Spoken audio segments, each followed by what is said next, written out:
Okay, thank you. आज आपण इथं एका महत्त्वाच्या विषयावरती प्रेससाठी जमला, त्याच्याबद्दल धन्यवाद. गेल्या 2 महिन्यापासून आपण अनेक मोहिमा राबवत आहोत. इथून पुढे त्या राबवल्या जातील. आपला जो ध्येय आहे safe food, safe drug, safe Maharashtra, ते अचीव करण्यासाठी आपण वेगवेगळे आदेश देत आहोत. आतापर्यंत आपण प्रोहिबिशनची ऑर्डर, गुटखा जी आहे त्याबद्दल ऑर्डर काढली, मोकोकाची ऑर्डर काढली, त्याचं इम्प्लिमेंटेशन चालू आहे. त्याचबरोबर आपण दुसरी हॉटेल्स, रेस्टॉरंट आणि इटरीज याच्याबद्दलची कंप्लायन्स ऑर्डर केली, त्याची कारवाई चालू आहे, त्याचेही परिणाम होत आहेत. त्यानंतर आपण मिल्क आणि मिल्क प्रॉडक्ट्सच्या बाबतीतल्या ऑर्डर काढल्या, त्याच्याही कारवाई चालू आहे. फूड सेफ्टी अथॉरिटीनुसार जे काही आपल्या जवळजवळ 18 प्रकारच्या फूड कॅटेगरीज केलेल्या आहेत, त्याच्यावरती महाराष्ट्रामध्ये सर्व ठिकाणी कारवाई चालू आहे. आणि आपण जे ध्येय ठेवलेलं आहे safe food, safe drug, safe Maharashtra, याच्यामध्ये याच सिरीजचा पुढचा पार्ट म्हणून आणि अत्यंत महत्त्वाचा पार्ट म्हणून आपण काल एक ऑर्डर इश्यू केलेली आहे, ज्याच्यामुळं सेफ फूड आणि सेफ महाराष्ट्र होण्यामध्ये हे पुढचं पाऊल ठरेल. आपल्याला माहिती आहे की महाराष्ट्रामध्ये जवळजवळ 1,08,000 शाळा आहेत आणि जवळजवळ 2 कोटीपेक्षा जास्त विद्यार्थी या शाळेमध्ये जातात. आणि शाळेमध्ये कोणत्या प्रकारचं अन्न द्यावं, कशा पद्धतीनं द्यावं, याचे काही नियम ठरलेले आहेत. त्याला आपण जे नियम म्हणतो ते स्कूल फूड किंवा सेफ फूडच्या बाबतीत जे आहेत आणि न्यूट्रिशनल स्टँडर्ड्स स्कूलमधले जे असतात त्या पद्धतीनं इम्प्लिमेंट करणं हे अपेक्षित आहे. तर हे जे रूल्स आहेत हे 2020 मध्ये हे रूल्स आले. त्याला आपण म्हणतो safe food, balance diets and balance diet for children in school regulation 2020. हे 2020 मध्ये आले आणि 2021 पासून याचं इम्प्लिमेंटेशन सुरू झालेलं आहे. तसं असतानाही बऱ्याच बाबतीत त्याच्यामध्ये काही कन्फ्युजन आहे, क्लॅरिटी काही लोकांना नाही आहे. विशेषवरून कोणत्या विभागानं कोणतं काम करायचं, याची जबाबदारी कोणत्या विभागाची आहे, मुख्याध्यापकांनी काय करायचं, पेरेंट्सनी काय करायचं, तिथल्या फूड बिझनेस ऑपरेटरनी काय करायचं, FDAनी काय करायचं, याच्याबद्दलही क्लॅरिटी बऱ्याच अंशी नाही आहे. आणि म्हणून काल आपण याच्याबद्दलची safe food for every school child in Maharashtra state wise compliance order dated 27 जुलै 2026 रोजी आपण इश्यू केलेले आहेत. आणि त्याचं इम्प्लिमेंटेशन इथून पुढे खूप मोठ्या प्रमाणावर स्ट्रिक्टली होईल. त्याचा परिणाम महाराष्ट्रामधल्या जवळजवळ प्रत्येक कुटुंबावरती आणि कुटुंबामधल्या मुलावरती होणार आहे. कारण मुलांना जर आपण व्यवस्थितपणे फूड दिलं, बॅलन्स डाएट दिलं, न्यूट्रिशन दिलं आणि ते जर आपण इम्प्लिमेंट करू शकलो तर सेफ फूडमधलं सर्वात मोठं पाऊल हे ठरणार आहे, ज्याच्या अनुषंगाने त्याचे कल्चर, आपण ज्याला म्हणजे संस्कृती, फूड संस्कृती, ती इम्प्लिमेंट होईल, ती तयार होईल. आणि पर्यायानं आपलं healthy child, healthy human being, त्याच्यातून त्याचे परिणाम दिसायला सुरुवात होईल. आणि म्हणून त्या अनुषंगाने आपण ही काल ऑर्डर काढलेले आहेत आणि ऑर्डर इम्प्लिमेंटेशन आपण पुढच्या काळामध्ये करणार आहोत. तर राज्यातील प्रत्येक शालेय विद्यार्थ्याला सुरक्षित, सकस व संतुलित आहार मिळावा, यासाठी अन्न सुरक्षा या अनुषंगाने राज्यव्यापी अनुपालन आदेश आपण इश्यू केलेले आहेत. याच्यातले ठळक वैशिष्ट्य असं आहे की महाराष्ट्रातल्या सर्व शासकीय, निमशासकीय, अनुदानित, खाजगी, निवासी, नॉन रेसिडेन्शियल आणि सर्व मंडळ, मग ते SSC असेल, CBSE असेल, ICSE असेल, IGCSE असेल, IB असेल, कोणत्याही बोर्डची शाळा जरी असेल, त्या सर्वांना हे लागू आहे. एडेड असेल, अनएडेड असेल, प्रायव्हेट असेल, गव्हर्नमेंट असेल, हे कोणतंही डिस्टिंक्शन याच्यामध्ये नाही. सर्व शाळांना हे लागू आहे. ह्या शाळांमधील कॅन्टीन, टकशॉप, मध्यान्ह भोजन केंद्र, ज्याला मिड डे मील स्कीम आपण इम्प्लिमेंट करतो ते, वसतिगृहातली स्वयंपाकगृह आणि सर्व अन्न पुरवठादार जे आहेत वैद्य यांचा परवाना आणि नोंदणी अनिवार्य आहे. म्हणजे काय, शाळेमध्ये जे कॅन्टीन असेल किंवा जे मिड डे मील स्कूलमध्ये जे प्रोव्हाइड करतात ते असतील किंवा अंगणवाडीमध्ये जे कॉन्ट्रॅक्टर असतील, यांना हे फक्त फसाई लायसन्स असणारेच असू शकतात. जर नसतील तर त्यांना लायसन्सवालेच अपॉइंट करावे लागतील. विदाऊट लायसन्स होल्डर यांना आपल्या स्कूलमध्ये किंवा कॅन्टीनमध्ये किंवा अंगणवाडीमध्ये फूड सर्व्ह करू शकत नाहीत, हा त्याचा अर्थ आहे. त्या अनुषंगाने त्यांना सर्वांना लागू आहे.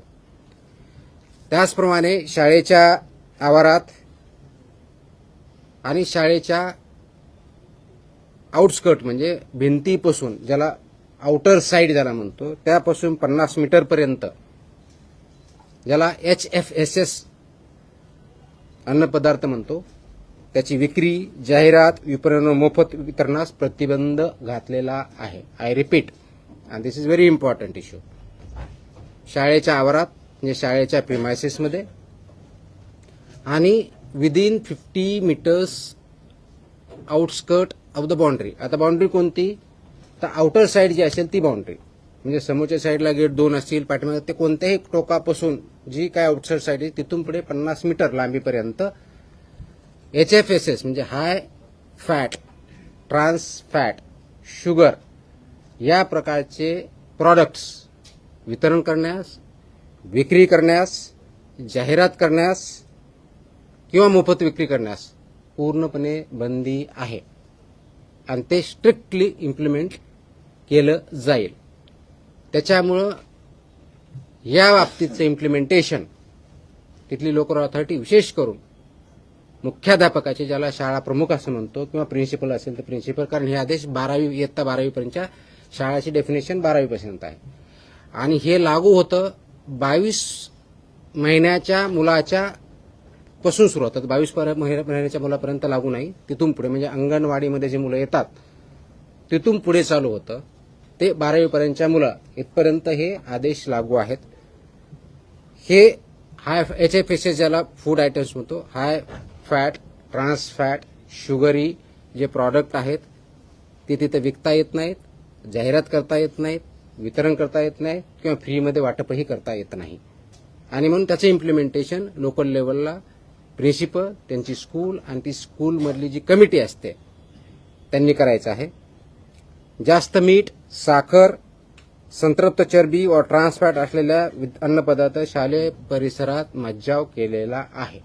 हे ऑर्डरमध्ये आहे. मज्जाव केला मीन्स प्रिव्हेंट केलेला आहे. Ice cream, chocolate, everything. So it comes in that. These are all products of that. So school. I'll answer the questions. I'll answer the questions later on. Let me finish first, then we'll answer the questions. शक्यतोवर विद्यार्थ्यांना तिथं जे food द्यायचंय ते wholesome food असावं हे अपेक्षित आहे. फ्रुट्स असावेत हे अपेक्षित आहे. भाज्या, कडधान्य, संपूर्ण धान्य, दूध व स्थानिक पौष्टिक पदार्थ उपलब्ध करून देण्यावर भर असावा हे ॲडवायझरी आहे.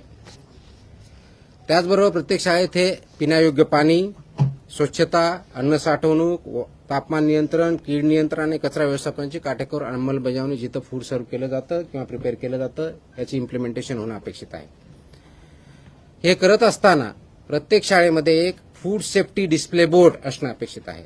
आता फूड सेफ्टी डिस्प्ले बोर्डवरती काय, तुमचा व्हेंडर कोण आहे, त्याचं लायसन्स काय आहे, कोणत्या प्रकारचं फूड तिथं दिलं जातं, त्याच्या काय व्हॅल्यूज आहेत हे लिहिणं अपेक्षित आहे. त्याचबरोबर फूड सेफ्टी सुपरवायझर हेही नॉमिनेट करायचं आहे. त्यांनी हे बघायचं आहे की हे फूड सेफ्टीचे नॉर्म त्या ठिकाणी पाळले जातात. हेल्थ अँड वेलनेस अँबॅसेडर सुद्धा ते अपॉइंट करणं अपेक्षित आहे over a period of time, की त्या शाळेमधून कोणी विद्यार्थी असू शकेल, शिक्षक असू असेल, जो कोणी असेल त्यांनी तो अपॉइंट करायचा आहे किंवा नोडल अधिकारी नियुक्त करणं हे पुढच्या काळामध्ये आपण बंधनकारक करत आहोत, ते आवश्यकता आहे. जेणेकरून हा आपला सेफ फूडच्या बाबतीतला, न्यूट्रिशनल फूडच्या बाबतीतला, बॅलन्स डाएटच्या बाबतीतला अवेअरनेस आणि सेन्सिटायझेशन विद्यार्थ्यामध्ये, शिक्षकामध्ये, शाळेमध्ये आणि पॅरेंट्समध्ये केला जाईल हे त्याच्यातून अपेक्षित आहे. प्रत्येक शाळेची वर्षातून किमान 2 वेळा अन्न सुरक्षा तपासणी आम्ही करणार आहोत, किमान 2 वेळेस, आणि किमान एक अन्न नमुना संकलन करून त्याची तपासणी करणार आहोत. तर ह्या ऑर्डर आम्ही ऑलरेडी आमच्या विभागाला दिलेल्या आहेत आणि त्याचं इम्प्लिमेंटेशन आपण करणार आहोत. नियमभंग करणाऱ्या ज्या शाळा आहेत, कॅन्टीन आहेत, पुरवठादार आहेत किंवा विक्रेता असतील, त्यांच्या विरुद्ध ज्या प्रमाणात ऑफेन्स असेल सुधारणा नोटीस देण्यात येतील, परवानाच्याबद्दलची कारवाई करण्यात येतील, सस्पेन्शनची करता येईल, फूड जे आहे त्याच्याबद्दल जप्ती कारवाई केली जाईल आणि आवश्यकता वाटले दंड किंवा प्रॉसिक्युशन सुद्धा करण्यात येईल. यामध्ये इम्प्लिमेंटेशन में सर्वात महत्वाचा रोल जो आहे तो शालेय शिक्षण विभागाचा, स्कूल एज्युकेशन डिपार्टमेंटचा आहे. शिक्षण मंडळ जे आहेत आपले जे बोर्ड असतात त्यांचा आहे. लोकल बॉडीज म्हणजे जिल्हा परिषदेच्या शाळा असेल तर लोकल बॉडी किंवा कॉर्पोरेशन असेल तर म्युनिसिपल कॉर्पोरेशन किंवा काउन्सिल असेल तर काउन्सिल यांचा पण महत्वाचा रोल आहे. अन्न सुरक्षा अधिकारी आपले ज्या विभागाचे आहेत, फूड सेफ्टी ऑफिसर्स त्या एरियाचे आणि जिल्ह्याचे असिस्टंट कमिशनर जे आहेत त्यांचा महत्वाचा रोल आहे. स्कूल मॅनेजमेंट कमिटी जे आहे त्यांचा आहे. पालक आणि विद्यार्थी हे सगळे याच्यामध्ये स्टेक होल्डर्स आहे. या सर्वांचा सक्रिय सहभाग आणि पालन करणं बंधनकारक आहे. प्रत्येक शाळेला ईट राईट स्कूल हे कॅम्पेन बंधनकारक आहे. हे ईट राईट स्कूल कॅम्पेन गेल्या अनेक वर्षापासून आपण राबवतो, पण ते इफेक्टिव्ह राबवणं गरजेचं आहे. त्याच्यामुळे ईट राईट स्कूल आपण जर करू शकलो तर ईट राईट जे आहे घरी सुद्धा जाईल आणि ते कल्चर बनेल हे त्याच्यातून अपेक्षित आहे. म्हणून त्यामध्ये शालेय कॅन्टीनला आरोग्यवाच्या आहाराचे आदर्श केंद्र कसं तयार करता येईल या दृष्टीचा आमचा प्रयत्न असणार आहे. सुरक्षित आरोग्य, निरोगी बालपण, सक्षम महाराष्ट्र या दृष्टिकोनातून आपण हे संकल्प करत आहोत आणि त्या दृष्टिकोनातून ही राज्यव्यापी मोहीम आपण मिशन मोडमध्ये आपण काम करत आहोत. हे करण्यासाठी आवश्यक त्या मग ते पीएम पोषण असेल, त्याचबरोबर तुमच्या मिड डे मील स्कूल असेल, पूर्ण फीड बिझनेस ऑपरेटर्स असतील, यामध्ये 22 वर्षानंतरच्या सर्व काही ठिकाणी आपण पाळणाघर म्हणतो ते पण असू शकतील, डे केअर असतील. हे आपण पाळणाघर आणि डे केअर सेंटरचे 22 महिन्यांच्या मुलापर्यंत जे असतात ते याच्यातून वगळलेले आहेत. परंतु शाळामध्ये जे आपल्याला फूड द्यायचे ते नॅशनल NIN ज्याला म्हणतात राष्ट्रीय पोषण संस्था, इन्स्टिट्यूशन ऑफ न्यूट्रिशन NIN यांनी काही त्याचे मार्गदर्शक तत्व दिले ते त्यांनी पालन करायचे आहेत. या मार्गदर्शक तत्व मध्ये काय सांगितलंय तर होलसम फूड द्यायचंय, व्हेजिटेबल्स द्यायचे आहेत, फ्रुट्स द्यायचे आहेत, प्रोटीन आणि प्रोटीन रिलेटेड फूड किंवा मिल्क अँड मिल्क प्रॉडक्ट जे आहेत ते द्यायचे आहेत आणि HFSS जे प्रॉडक्ट्स आहेत ते अवॉइड करायचे, ते प्रिव्हेंट करायचे हे अपेक्षित आहे. हे करत असताना शाळा व्यवस्थापन हे अन्न सुरक्षिततेसाठी प्राथमिक जबाबदार असणार आहे. त्याच्यामधलं प्रिन्सिपल आणि स्कूल मॅनेजमेंट याची प्रायमरी रिस्पॉन्सिबिलिटी ही असणार आहे आणि त्यांना जिथं जिथं आवश्यकता लागणार आहे, मदत लागणार आहे, आमचा विभाग आपण करणार. म्हणजे school education department, school management, school education department आणि त्याबरोबर जी एन्फोर्समेंटच्या दृष्टीनं लायसन्सची असेल किंवा याच्या बाबतीतली असेल ते FDA food and drug administration याच्याबद्दल मदत आपण करणार आहोत. शेड्यूल 4चे जे निकष आहेत ते आपण पाठीमागच्या ज्या ऑर्डर जर बघितल्या त्याच्यामध्ये शेड्यूल 4 म्हणजे फूड कसं प्रिपेअर करायचं, त्याच्या कोणते स्टँडर्ड्स असावेत, कोणते रेग्युलेशन इम्प्लिमेंट, ते सर्व रेग्युलेशन्स इथं लागू होतात. त्या दृष्टिकोनातून ते सर्व स्वच्छता निकष असतील, ट्रेन मॅन पॉवर किंवा फूड हँडलर्स असतील, हेल्थ अँड वेलनेस अँबॅसेडर असेल किंवा नोडल ऑफिसर असेल, हे सर्व तिथं अपॉइंट केले जातील. त्याचबरोबर प्रवेशद्वारावर त्याच्यावरती चेतावणी दिली जाईल. त्याच्यावरती लिहिलेलं असेल की HFSS चे प्रॉडक्ट इथं विक्री करण्यास किंवा ॲडव्हर्टाईज करण्यास किंवा फ्री विकण्यास किंवा तिथं वाटप करण्यास मनाई आहे. हे त्यांच्या गेटवरतीच किंवा दरवाजावरती ठळक अक्षरामध्ये बोर्ड लिहिला जाईल. सो दॅट ही एक वॉर्निंग सर्वांना असेल. त्याचबरोबर पेरेंट्स यांना सुद्धा त्याच्यामधून अवेअरनेस तयार होईल आणि हेल्दी फूड आपल्या मुलांमध्ये जाईल हे अपेक्षित आहे. त्याचबरोबर फूड सेफ्टी डिस्प्ले बोर्ड हा प्रॉमिनंट प्लेसला असेल आणि फूड सेफ्टी सुपरवाइज याची सुद्धा पूर्तता करणं हे बंधनकारक असेल. आणि आता मी सांगितलं त्याप्रमाणे 50 मीटरच्या परिघामध्ये HFSS चे कोणतेही प्रॉडक्ट विकले जाणार नाहीत किंवा ॲडव्हर्टाईज केले जाणार नाहीये. सांगतो येतो सगळं येतं. ही करत असताना याच्यामध्ये आपण eat right school, eat right campus, school nutrition policy, त्याच्यामधले food safety and standard rule 2011 चा सबनियम 2.4 नुसार पूर्ण पार पाडले जाईल अशा दृष्टीचे आपण बघितलेले आहेत. सेफ फूड स्कूल बरोबर प्रत्येक विद्या हेल्दी चाइल्ड बनेल अशा दृष्टीनं आपण काम करत आहोत. हे करण्याच्या दृष्टिकोनातून गेल्या 1-1.5 महिन्यामध्ये आपण या वर्षाच्या अकॅडमिक इयर्समध्ये राज्यव्यापी एक आपण ऑलरेडी अभियान चालवलेलं आहे, ज्याच्यामध्ये 42 ठिकाणी जनजागृती किंवा अवेअरनेस कॅम्पेन आपण घेतलेले आहेत. कार्यशाळा आपण घेतलेल्या आहेत शिक्षकांच्या, ज्याच्यामध्ये त्यांना ट्रेनिंग दिलेलं आहे. आपल्या डिस्ट्रिक्ट लेवलला जे असिस्टंट कमिशनर आहेत फूडचे, त्यांनी त्या ठिकाणी जाऊन ट्रेनिंग दिलेलं आहे. त्याच्या माध्यमातून जवळजवळ 3567 शाळांमधील 4919 शिक्षकांना अन्न सुरक्षा व संतुलित आहाराबद्दल प्रशिक्षण आणि संवेदनशील आपण केलेलं आहे. ज्या शिक्षण विभागामार्फत शिक्षकांना ट्रेनिंग दिल्या जातात, डाएट ज्याला म्हणतो डिस्ट्रिक्ट लेवलला जे डाएट त्यांचं इन्स्टिट्यूट असतं त्याच्यामध्ये ट्रेनिंग देतं, त्या ठिकाणी आपले अधिकारी जातात आणि याच्यावरती मॉड्यूल किंवा 1-1.5 तास त्यांच्याबद्दल ट्रेनिंग घेतात आणि आवश्यकतेप्रमाणे सुद्धा आपले अधिकारी जाऊन तिथं अवेअरनेस क्रिएट करत असतात. तर ह्या सर्व आपण गोष्टी करण्यापाठीमागचा उद्देशच हा आहे की गेल्या काही काळामध्ये याच्यामध्ये पाहिजे तेवढं लक्ष आपण देऊ शकलेलो नव्हतो. आता आपण त्याच्यावरती फोकस करत आहोत आणि याचा कंप्लायन्स रिपोर्ट मंथली बेसिसवरती विभागाला असणार आहे. तर ह्या विभागामध्ये ज्या स्कूल एज्युकेशन डिपार्टमेंटमध्ये महाराष्ट्रामधला एक थोडक्यात आपल्याला डेटा आणि एनरोलमेंट माहिती देतो की इयत्ता 1ली ते 12वीमध्ये जवळजवळ 2,02,85,525 विद्यार्थी एनरोल्ड आहेत. त्यांच्यापर्यंत आपण याच्या माध्यमातून पोहोचतोय. याच्यामधला जर प्रायमरी 100 स्टँडर्ड 4थीपर्यंत बघितलं तर 67,36,000 स्टुडंट आहेत. अप्पर प्रायमरी 72,63,000 5वी ते 8वीमधले आहेत. सेकंडरीमधले 26,44,000 असे टोटल 2,02,00,000 आहेत. मॅनेजमेंट कॅटेगरी स्कूल जर याच्यामध्ये ज्या कव्हर होतील ते जर बघितलं तर लोकल बॉडीमध्ये जवळजवळ 64,000 स्कूल आहेत. प्रायव्हेटमध्ये 40,000च्या आसपास स्कूल आहेत. ट्रायबल डेव्हलपमेंटच्या 1444 स्कूल्स आहेत. सोशल वेलफेअरच्या 1,068 आहेत. दिव्यांगच्या वेलफेअरच्या डिपार्टमेंट DEPWD ज्याला म्हणतो department of empowerment of persons with disabilities यांच्याकडच्या ज्या काही संस्था काही चालवतात याच्यामध्ये 180च्या आसपास आहेत. मद्रासास 50 आहे, सेंट्रल गव्हर्नमेंटच्या 25 आहे, स्टेट गव्हर्नमेंटच्या 19 आणि अननोन नॉट क्लासिफाईड 164 अशा आपल्या स्कूल एज्युकेशन डिपार्टमेंटमध्ये 1,08,157 एवढ्या स्कूल जो डेटा वेबसाईटवर स्कूल एज्युकेशन डिपार्टमेंट त्याच्यामध्ये आहेत त्या कव्हर होतील. डिव्हिजन वाईज आपल्याकडे सर्व डेटा आहे. त्याच्यानुसार आपण जे ट्रेनिंग दिलेलं आहे तर कार्यशाळा वर्कशॉप जे आपण घेतलेले 42 घेतले आहेत आतापर्यंत, त्याच्यामध्ये 3,567 शाळा कव्हर झालेल्या आहेत आणि शिक्षक त्याच्यामध्ये 4,919 शिक्षक आतापर्यंत केलेले आहे आणि हे काम कंटिन्युअसली चालू राहणार आहे. हे याच्यामधला एक सर्वात महत्त्वाचा जो इश्यू आहे तो आपल्याला ॲड्रेस जो करायचा आहे तर तो मॅन्डेटरी कंप्लायन्स असं सांगितलं मी की dietary guidelines for Indians manual जे NIN बनवलं आहे त्यानुसार हे डायटरी गाईडलाईन्स इम्प्लिमेंट स्कूलमध्ये करायचे आहेत बॅलन्स डाएटसाठी.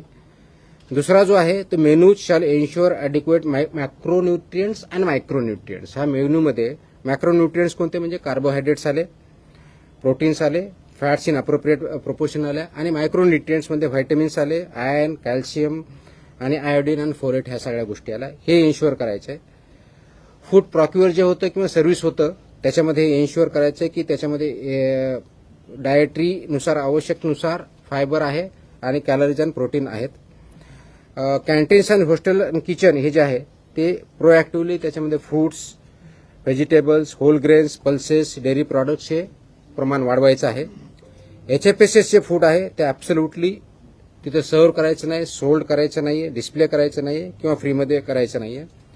याच्यामध्ये स्कूल ऑथॉरिटीची रिस्पॉन्सिबिलिटी जी आहे ती जे FBO असेल किंवा स्वतः चालवते ते रजिस्टर्ड पाहिजे, फसाई लायसन्स पाहिजे, नंबर 1. नंबर 2 हे जे आपलं शेड्यूल 4 आहे रेग्युलेशनमधलं फसाईमधलं ते इम्प्लिमेंट करायचं आहे.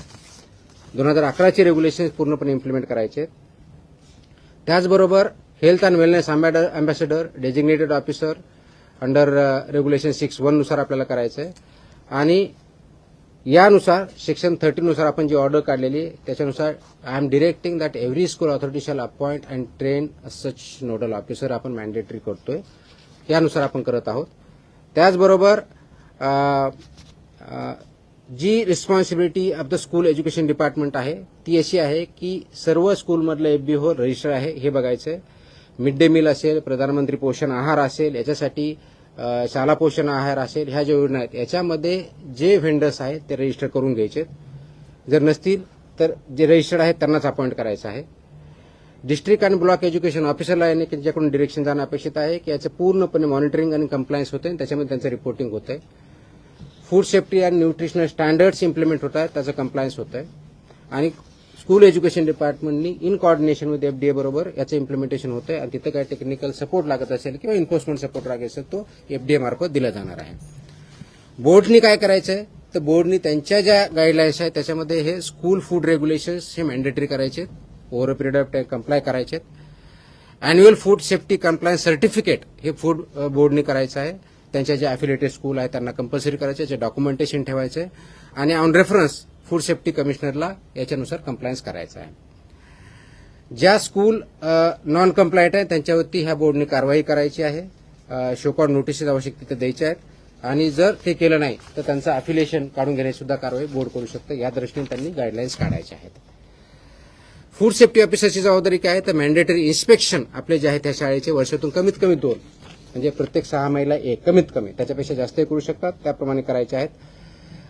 कव्हरिंग त्याच्यामध्ये काय काय बघायचं, लायसन्सिंग आहे का किंवा रजिस्ट्रेशन आहे का, शेड्यूल फूड्सनुसार हायजीन आणि मॅन्युफॅक्चरिंग आणि सर्व्हिंग ऑफ फूड होतंय का, फूड सेफ्टी डिस्प्ले बोर्ड होतोय का, appointment of health and wellness ambassador किंवा नोडल ऑपरेशन केलंय का, absence of HFSS food products आहे की नाही हे बघायचे आणि विदिन प्रिमायसेस जे आहे रेग्युलेशन 3.5 नुसार कंप्लायन्स होतोय की नाही हे बघायचं आहे. त्याचबरोबर collecting of food samples random basis होती, त्याचं चेकिंग ते स्टँडर्ड प्रमाणे आहे का नॉन स्टँडर्ड प्रमाणे हे चेक करायचे. इनिशिएटिंग लायसन्सच्या आणि रेग्युलेशनच्या प्रोसिडिंग जर जिथं आवश्यक आहे त्याप्रमाणे कारवाई करणं अपेक्षित आहे. एन्फोर्समेंट ऑफ 50 मीटर झोन तो एन्फोर्समेंट करण्यासाठी मदत करायची आणि त्यांनी ऍक्शन घ्यायच्यात. School food safety inspection report हा असिस्टंट कमिशनरला 6 महिन्यातून कंपल्सरी द्यायचा आहे किंवा ज्यावेळेस सांगितलं जाईल त्यावेळेस कंपल्सरी द्यायचा आहे. and conducting sensitization sessions at school level, block level, district level हे त्यांनी करायचं आहे. असिस्टंट कमिशनर आणि जॉईंट कमिशनर त्या डिस्ट्रिक्टच्या झोनच्या आहे त्यांनी हे इम्प्लिमेंटेशन होतंय, जिथं कंप्लायन्स होत नाही त्याप्रमाणे इंटरव्ह्यू करणं, कोऑर्डिनेशन विथ स्कूल एज्युकेशन डिपार्टमेंटवर करणं, फूड बिझनेस ऑपरेटरला गाईड करणं, ह्या सर्व गोष्टी यांनी करायच्या आहेत. आणि सर्वात महत्वाचं म्हणजे ईट राईट स्कूल इनिशिएटिव्ह जो घ्यायचा आहे ह्या सर्व शाळांना कंपल्सरी करतोय आणि ईट राईट इनिशिएटिव्हच्या माध्यमातून हे स्टँडर्ड्स आपल्याला तोपर्यंत पोहोचवायचे आहेत. आता आपला जो बेसिक प्रश्न येणार आहे की 50 मीटरमध्ये high fat, trans fat, sugar हे प्रॉडक्ट याच्यामध्ये बॅन आहेत. आजही बऱ्याच ठिकाणी शाळेच्या किंवा ज्याला ज्युनियर कॉलेज आपण म्हणतो जी 12वी शाळा असते तिथपर्यंत कॅन्टीनमध्ये असे प्रॉडक्ट्स भेटले जातात. They will be acted against as per आपले जे रेग्युलेशन्स आहेत त्याप्रमाणे त्यांच्यावरती कारवाई होईल. Within the premises and outside within 50 metres periphery of the boundary. Distribution करता येणार नाही, ऍडव्हर्टाईज करता येणार नाही, सेल करता येणार नाही, फ्री वाटप करता येणार नाही. Not allowed. Not allowed. I mean, high fat, high sugar is not allowed. Please understand. पहले मुझे बोलने दो, फिर आपके सबके सवाल के जवाब मैं दे देता हूँ, ठीक है. अब ये क्यों कर रहे हैं? Please understand. हा करण्याचा उद्देश एवढाच आहे की शाळेमधल्या विद्यार्थ्यांचा ग्रोथ, फिजिकल आणि मेंटल किंवा इंटेलेक्च्युअल हा जो ग्रोथ आहे त्यांच्या रिक्वायरमेंट्स आहेत. ज्या वेळेस मुलं लहान असतात किंवा ग्रोईंग फेजमध्ये सर्वात जास्त रिक्वायरमेंट ही प्रोटीनची असते, फायबरची असते, मॅक्रोन्यूट्रियन्ट्स आणि मायक्रोन्यूट्रियन्ट्सची असते. हे बॅलन्स डाएट त्याच्यामध्ये जायला पाहिजे आणि ते खाल्लं तर त्यांचा ग्रोथ बोथ इंटेलेक्च्युअल आणि फिजिकल चांगल्या पद्धतीने होतो हे त्याच्यातून अपेक्षित आहे. आणि म्हणून हे 2020 मध्ये हे रेग्युलेशन आलं आहे. आय रिपीट 2020 चे रेग्युलेशन्स आहेत आणि त्याचं इम्प्लिमेंटेशन 2021 पासून झालेलं आहे.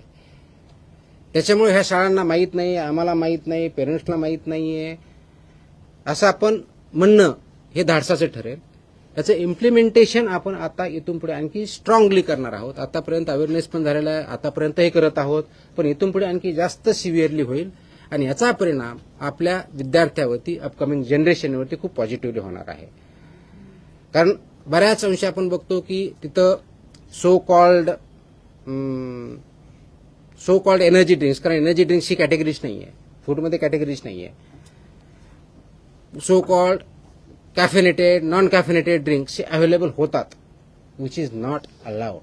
These are either high fat आहेत, ट्रान्स फॅट आहेत, शुगरी आहेत, त्याच्यामध्ये प्रोपोर्शन लिहिलेलं आहे, आपण त्याच्यावरती लिहिलेलं असतं, वॉर्निंग पण असतं. बरेच प्रॉडक्ट तिथे वॉर्निंग असतात की not advise not for use by children below the age of 18, परंतु तिथे अवेलेबल असतं. माझी 3 सूचना वजा विनंती आहे त्याच्यामध्ये. Number 1, principles of the school and school management त्यांनी याचा खूप सिरियसली कॉग्निझन्स घ्यायचा आहे.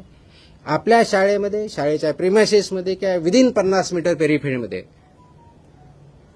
ज्या गोष्टी अनुज्ञेय नाही आहेत खाण्याच्या, फूड बाबतीतच्या, त्या 100% प्रिव्हेंट करणं ही आपली जबाबदारी आहे. त्या दृष्टीनं शाळेच्या मॅनेजमेंटनी आणि प्रिन्सिपलनी इनिशिएटिव्ह घ्यावं, कारवाई करावी. नंबर 1.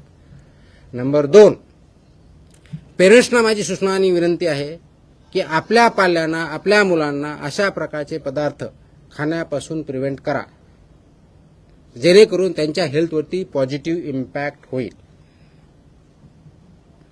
तिसरी विनंती माझी विद्यार्थ्यांना आहे. जरी लहान असतील तर त्यांना काही समजत नसेल मी सांगितलं तर पेरेंटनी आणि टीचरनी आणि स्कूलने त्यांना समजून सांगायचं आहे हे खाणं त्या विद्याच्या दृष्टीनं योग्य नाही. आणि म्हणून ते ज्या गाईडलाईन्स आलेल्या आहेत आणि नॅशनल इन्स्टिट्यूट फॉर न्यूट्रिशन यांनी त्याच्या गाईडलाईन्स व्यवस्थित डिझाईन केलेल्या आहेत, न्यूट्रिशनच्या अँगलने केलेल्या आहेत. म्हणून त्यांनी हे करायचं आहे की विद्यार्थ्यांनी ह्याच्यापासून परावृत्त व्हायचं आहे आणि बॅलन्स डाएट आपल्या विद्यार्थ्यांना द्यायचं आहे, मुलांना द्यायचं आहे. आणि हे कल्चर आपल्याला विद्यार्थ्याच्या मार्फत समाजामध्ये आणायचं आहे, जेणेकरून आपल्या विद्यार्थ्यांची सोशल, फिजिकल, सायकोलॉजिकल आणि इंटेलेक्च्युअल ग्रोथ ही चांगल्या पद्धतीनं होईल.